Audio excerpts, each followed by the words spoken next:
Сұраңыздар, статистика кім Қазақстанда тұрады?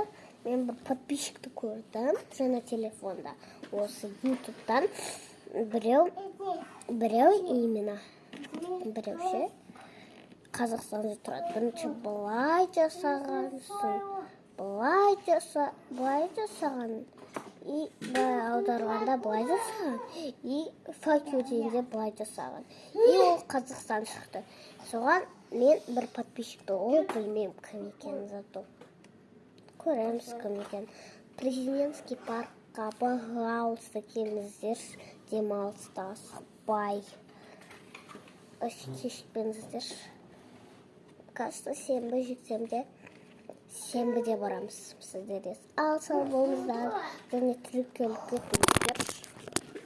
А то менде шақ подписка болса, тіркеліңіздер, лайк басып кетіңіздер, а то менде азақ подпискамен менің ютубым жабылып қалған өткенде.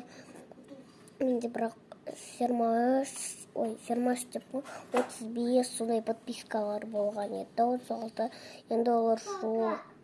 37, 38, 39 едер болғанда мен подпискалар, ал ондай подписка енді менде жоқ. Дұрысы мен ютуб жабылып қалған. Енді папам оны ашып берді.